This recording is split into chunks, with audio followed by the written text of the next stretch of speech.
வீடு இப்ப வாங்குறதா, ரெண்ட் பண்றது பெட்டரா?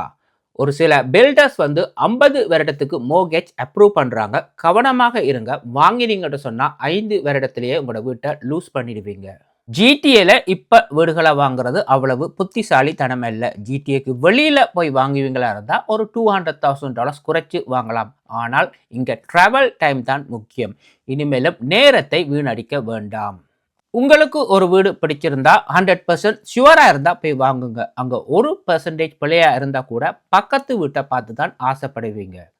உங்களுடைய வருமானத்துக்கும் வீட்டின் விலைக்கும் சம்பந்தமே இல்லை. இனிமேலும் வீடுகளை வாங்கி வீடுகளுக்காக வாழாமல் உங்களுக்காக வாழ பழகிக் கொள்ளுங்கள்.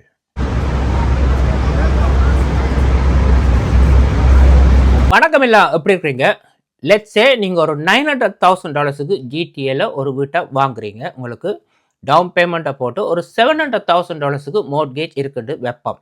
ஒரு $700,000 இந்தியா ரேட்டில் வந்து மந்த்லி மோர்ட்கேஜ் பேமெண்ட் வந்து $4,000. அதில் உங்களுக்கு ப்ராப்பர்ட்டி டேக்ஸ் பில் பேமெண்ட் ஒன்றும் இன்க்ளூட் பண்ணாமல் வீட்டுக்கு மட்டும் மோர்ட்கேஜ் $4,000. அதை விட உங்களுடைய பில் பேமெண்ட்ஸுக்கு வந்து இன்னும் ஒரு மினிமம் ஒரு $3,000 இருந்தால் மட்டும்தான் உங்களால் சமாளிக்க முடியும். ஸோ ஒரு கப்பலுக்கு வந்து ஒரு மாதத்துக்கு 700,000 மோர்ட்கேஜுக்கு மாதம் ஒரு $7,000 உங்களால் உழைக்க முடிஞ்சால் மட்டும்தான் சமாளிக்க முடியும். அதை விட உங்களுடைய பிள்ளைகள் எக்ஸ்ட்ரா செலவுகள் இருந்தால் உங்களால் கொஞ்சம் கஷ்டமாகத்தான் இருக்கும். ஆரம்ப காலங்களில் வந்து $200,000 $300,000 வீடு வாங்கினவங்க எல்லாருமே டபுள் ட்ரிபிள் வேலைகளை செய்து தான் மோர்ட்கேஜ் பே பண்ணாங்க. ஆனால் இந்த காலகட்டங்களில் உங்களால் அப்படி வேலை செய்ய முடியாது. ஒரு 8 hours ஜாப்ல வந்து இவ்வளோ ஒரு பெரிய அமௌண்ட்டை வந்து மந்த்லி உங்களால் தொடர்ந்து பே பண்ண முடியுமா என்பது ஒரு பெரிய சந்தேகம். இதுக்கு இடையில நிறைய பிரச்சனைகள், இன்ஃப்ளேஷன் பிரச்சனைகள் எல்லாம் வர்றதுக்கான வாய்ப்பு இருக்கு. ஸோ ஒரு 10 வருடம் நீங்கள் தொடர்ந்து இந்த மோர்ட்கேஜை பே பண்ணினாலுமே நீங்கள் போட்ட காசை தான் திருப்பி எடுக்கலாம் வழிய வீட்டுண்ட பெருமதி பெரிய அளவில் கூடாது, குறையிறதுக்கான வாய்ப்புகள் தான் இருக்குது. நீங்கள் கனடாவில் இப்போ எங்கே இன்வெஸ்ட் பண்ணினாலுமே அடுத்த 10 வருடத்துக்கு எதையுமே உங்களால் பார்க்க முடியாது. நீங்கள் பே பண்ணுற மோர்ட்கேஜ் தான் ஒருவேளை திருப்பி அந்த பணம் வரத்துக்கான வாய்ப்பு இருக்குது. வீடுகளோட விலை அதிகரிக்கிறதுக்கான வாய்ப்பு இல்லவே இல்லைன்னு தான் சொல்ல முடியும்.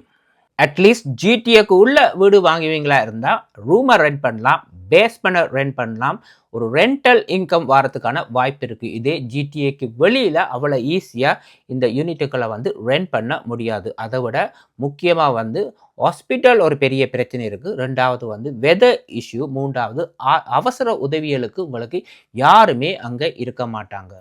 இப்போ 90s மிட் 2000 வீடு வாங்கினவங்களுக்கு எந்த பிரச்சனையுமே இல்லை. உழைக்கிற காசு போதுமாக உள்ளது. இன்ஃப்ளேஷன் என்பது வந்து அவங்களுக்கு ஒரு பெரிய இஷ்யூவாகவே இல்லை. இதே 2000லேருந்து 2024 வீடு வாங்கினவங்களுக்கு கொஞ்சம் கஷ்டம்தான். அதே நேரத்தில் வீடுகளை இன்வெஸ்ட் பண்ணவங்களுக்குமே பெரிய ஒரு கஷ்ட காலம்தான். இதுக்கு நடுவில் வந்து ஒழுங்காக வேலைக்கு போய் மோர்ட்கேஜ் பே பண்ணி கொண்டு இருந்தவங்களே இன்றைக்கி கஷ்டத்தில் இருக்கிறாங்க. எனக்கு தெரிந்த ஒரு நபர் என்னென்னா, தனக்கு தெரிந்த சொந்தக்காரர், ஃப்ரெண்ட்ஸ், ஃபேமிலிட்டு எல்லாத்தையும் போய் வீடுகளில் எவ்வளோ எக்விட்டி இருக்குது, பணத்தை 100,000 200,000 எடுத்து வெளியில் எடுத்துட்டாங்க, நான் ப்ரீ கன்ஸ்ட்ரக்ஷன் வீடுகளில் இன்வெஸ்ட் பண்ணி உங்களுக்கு டபுள் ஆக்கி ட்ரிபிள் ஆக்கி தரேன்னு சொல்லி எல்லார்ட்டையுமே பணத்தை வாங்கி இன்வெஸ்ட் பண்ணி அதிக விலை கொடுத்து வாங்கினதால் இந்த வீடுகளை க்ளோஸ் பண்ண முடியலை. அப்படியே க்ளோஸ் பண்ணினாலுமே அதை விற்க முடியாத காரணத்தால் இன்றைக்கி 100,000 200,000 கொடுத்தவங்க வந்து பில்டரால் தாக்கப்பட்டு $400,000 மோர்ட்கேஜை வந்து ஏற்றி வச்சிருக்கிறாங்க.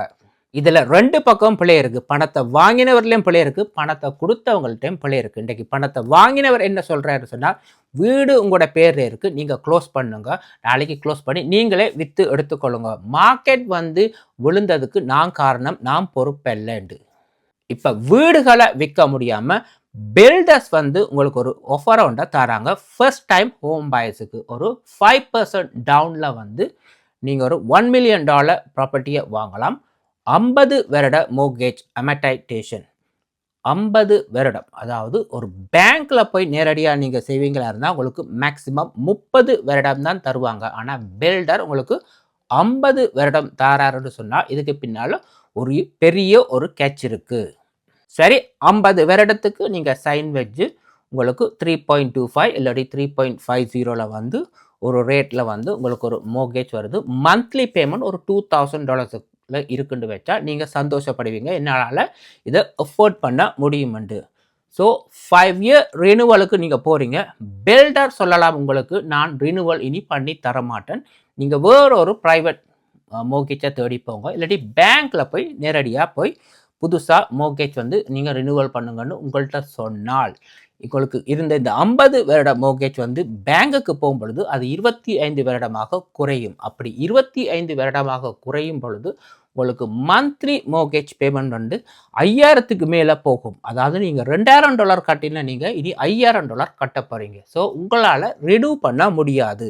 இப்போ இந்த வாங்கின வீடு என்ன ஆக போகும்னு சொன்னால் பழையபடி பில்டர்ட கைக்குள்ளே போயிடும், உங்களால் பே பண்ண முடியாதுண்டு. இதுதான் இந்த கேட்ச். இதில் வந்து நீங்கள் கவனமாக இருங்க. நீங்கள் எங்கெங்கே கையெழுத்து வைக்கிறீங்க, உங்களை கூட்டிக் கொண்டு போன ரியல்டருக்கே தெரியாது நீங்கள் என்னென்ன பேப்பரில் கையெழுத்து வைக்கிறீங்க, எதுக்கு கையெழுத்து வைக்கிறீங்கண்டு.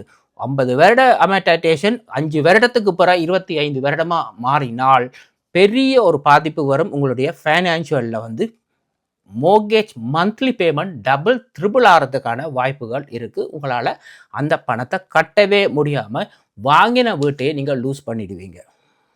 பில்டருக்கு தான் இதில் டபுள் ஜாக்பாட். விற்க முடியாத ஒரு யூனிட்டை உங்களோட தலையில் 50 வருட மோர்கேஜ்னு சொல்லி பில்டரே உங்களுக்கு லோன் எடுத்து தராங்க. அதே பில்டர் தான் 5 வருடத்துக்கு பிறகு ரினிவல் பண்ண முடியாதுன்னு சொல்லி நீங்கள் குவாலிஃபை பண்ண முடியாமல் மந்த்லி மோர்கேஜ் பே பண்ண முடியாமல் அதே யூனிட்டை கொண்டு திருப்பி பில்டருக்கே கொடுக்குறீங்க. 2026 இருக்கிறீங்க. உங்களுக்கு எது நல்லது எது கெட்டதுன்னு உங்களுக்கு உங்களோட உள் மனசுக்கு தெரிய வேண்டும். ஒரு கப்பலாக நீங்கள் வந்து ஒரு முடிவை எடுக்க வேணும். அண்ணன் தங்கச்சி ஃபேமிலி ஃப்ரெண்ட்ஸுட நம்பி போக வேண்டாம். எண்ட் ஆஃப் த டே வந்து மோர்கேஜ் பே பண்ண போகிறது நீங்கள் தான். ஒரு நாளும் கடன் எடுத்து வீடு வாங்கவே வேண்டாம். இப்போ இருக்கிற காலகட்டத்தில் கடன் இன்னுமே அதிகரிக்கும். இப்போ வீடு வேண்டும், வீடு வாங்கத்தான் வேண்டும். எல்லாருக்குமே வீடு வாங்க ஆசை தான். ஆனால் எப்போ வாங்கணும்னு இருக்குது. வீட்டோட விலை குறைஞ்சு கொண்டே போகிறது. அதாவது இப்போ லெட்ஸே நெக்ஸ்ட் இயர் ஒரு $50,000 $80,000 மட்டும் வீட்டோட விலை குறைஞ்சு கொண்டு போகுதுன்னு சொன்னால் அந்த டிஃப்ரென்ஸை நீங்கள் பே பண்ணுறதுக்கு குறைஞ்சது 3-4 வருடங்கள் எடுக்கும். இந்த இன்ட்ரெஸ்ட் ரேட் எல்லாம் வச்சு பார்க்கும் பொழுது ஒரு மாதம் உங்களோட மோர்கேஜ் அமௌண்ட் வந்து $4,000 property tax plus insurance maintenance எல்லாம் பார்க்கும் பொழுது ஒரு ரெண்டல் வீடை நீங்கள் எடுப்பீங்களா இருந்தால் மாதம் $3,000 எடுக்கலாம். அப்படி பார்த்தா ஒரு $1,000 $1,500 மாதம் வந்து சேவ் பண்ணலாம். வருஷத்துக்கு $10,000 நீங்கள் சேவ் பண்ணலாம். அப்படி சேவ் பண்ண முடியாட்டியும் அந்த காசை நீங்கள் ஒரு வெக்கேஷனுக்காவது யூஸ் பண்ணலாம். அந்தந்த காலத்துக்கு ஏற்ற மாதிரி வாழ பழகி கொள்ள வேண்டும். வீடு ஒன்று தேவைதான், ஆனால் உங்களுடைய வாழ்க்கையின் முன்னேற்றத்துக்கு அது தடையாக இருக்கவே கூடாது. 2020 ஆண்டுகளுக்கு பிற வாங்கின எல்லாருக்குமே வீடு ஒரு தடையாகத்தான் இருக்கின்றது. விற்க முடியவில்லை, ரெண்ட் பண்ண முடியவில்லை, மந்த்லி மோர்கேஜ் பே பண்ணுறதுக்கு தடுமாறுறாங்க. ஒரு பொருளின் விலை குறைஞ்சு கொண்டு போகுதுன்னு சொன்னால் அதை நீங்கள் வாங்கினாலுமே உங்களுக்கும் அதே நிலைமை தான். ஒரு அஃபோர்டபுளான ஒரு லைஃப்னு சொன்னால் வீட்டுக்கு மோர்கேஜ் பே பண்ணி பில் பே பண்ணி வருடத்துக்கு 1 அல்லது 2 வெக்கேஷன் ட்ரிப் போகிற மாதிரி இருக்க வேணும். அப்படி இருந்தால் தான் நீங்கள் வாழ்கிற வாழ்க்கைக்கே ஒரு அர்த்தம் இருக்கும். வீட்டில் இருக்கிறவங்களும் சந்தோஷமாக இருப்பாங்க. இந்த 3ல் 1 பிழைச்சாலுமே நீங்கள் வீட்டை வாங்கி வீட்டுக்காக வாழ்கிற மாதிரி தான் இது இருக்கும். சரி, எப்போ கனடாவில் வீடுகளின் விலை அதிகரிக்கும்? இது எப்படி நாங்கள் கண்டுபிடிக்கிறது? முதல்ல உங்களுடைய பிஸ்னஸ் எல்லாமே பிக்கப் பண்ணும். உங்களோட வேலை தளத்தில் வந்து ஓவர் டைம் உங்களால் காணக்கூடியதாக இருக்கும். 3வது வந்து கனடாவோட சனத்தொகை வந்து அதிகரிக்கிறத உங்களால் காணக்கூடியதாக இருக்கும். அதுக்கு பிறகுதான் இன்வெஸ்டர்ஸ் எல்லாருமே கனடாக்குள்ள மறுபடியும் வந்து இன்வெஸ்ட் பண்ணுவாங்க. புது புது கட்டிடங்களை வந்து கட்டுறதுக்கு ஆரம்பிப்பாங்க. அந்த காலகட்டத்தில் தான் உங்களால் காணக்கூடியதாக இருக்கும். வீடுகளோட விலை இனி அதிகரிக்கும் என்று அது குறுகிய காலகட்டத்தில் இனிமேல் அப்படி நடக்கிறதுக்கான வாய்ப்புகள் இல்லை. இப்போ உங்களுக்கு ஒரு வீடு பிடிச்சிருக்கு, வீடுகளோட விலை குறைஞ்சாலுமே என்னால் மோர்கேஜ் அஃபோர்ட் பண்ண முடியும். 100% ஷுவராக இருந்தால் நீங்கள் போய் வாங்குங்க. 99% தான் ஷுவர்ன்னு சொன்னால் அந்த வீட்டை போய் நீங்கள் வாங்க வேண்டாம். உங்களில் எத்தனை பேர் இன்றைக்கு பிடிக்காத ஒரு வீட்டை வாங்கி மோர்கேஜ் பே பண்ணி கொண்டு பக்கத்து வீட்டை பார்த்து ஆசைப்பட்டு கொண்டு இருக்கிறாங்க தெரியுமா? மறக்காமல் கமெண்ட் பண்ணுங்கள். இன்னும் ஒரு வீடியோவில் சந்திக்கும் வரை நன்றி, வணக்கம்.